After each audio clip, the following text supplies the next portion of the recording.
First things first, you need to figure out what you're sculpting. Is it a monster? Is it armor? Is it something onto another hard surface?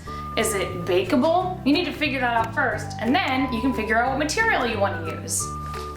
Magic Sculpt and epoxy resin, Sculpey, Super Sculpey to be specific, translucent Sculpey for teeth, friendly plastic, and finally, monster clay and wood clay. Now that you know what the different kinds of clay are called, here's what I use them for. Magic Sculpt is used to put on a hard surface. If you're making, say, a magic staff and you have a piece of PVC that needs to look like wood, you can use Magic Sculpt because it's an epoxy style resin, which means you mix the A and B, you have about a 50-minute cure time, and you can sculpt it onto a hard surface. Now, it doesn't really work on foam or any other hard surface because it'll crack off, but it is really durable, and you can use it to hold pieces together, to sculpt details into things. It actually gets details really, really well. And this is epoxy sculpt. I find that it gets it's less detailed than Magic Sculpt, but you can go ahead and use it for the same things, and you can get it at different places. All of these are going to be in the show notes, so you can find out where to buy them online or in your local stores.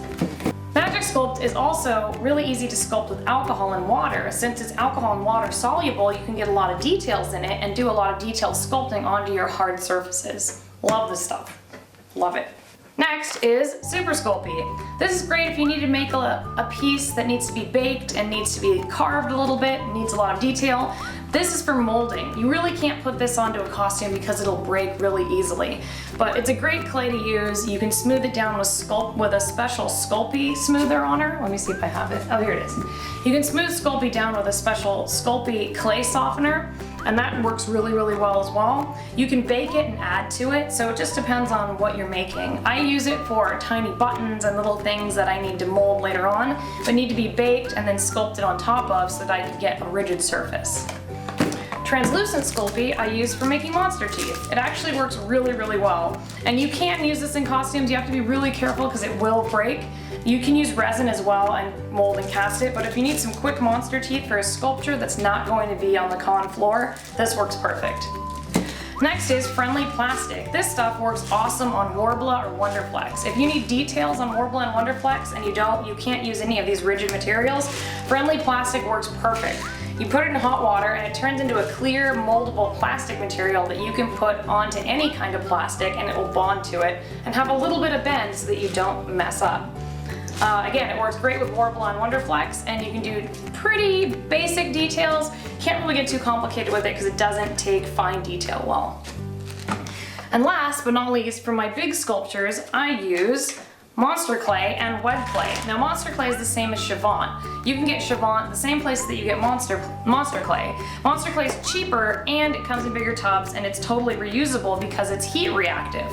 So I use a can of air upside down to spray it with cold air when I need it to be rigid, and I use a heat gun to hit it with hot air when I need it to be softer. This stuff is great. I also put it on top of rigid foam. Our kaiju head was sculpted out of a block of rigid foam first, this stuff, and then it was covered in monster clay. That way I have a really, really light armature for the inside. Wed clay was actually designed by Disney to make their creatures and fiberglass sculptures for their parks, and they have a specific name for it because it's their invention. Wed clay is water-based, it's soft, and it will dry up, so you have to keep putting water in it, but it's great for large sculptures that you need to do very quickly. And my bag's already dried up, of course, because I haven't done anything really large recently, and when I did, it was out of monster clay.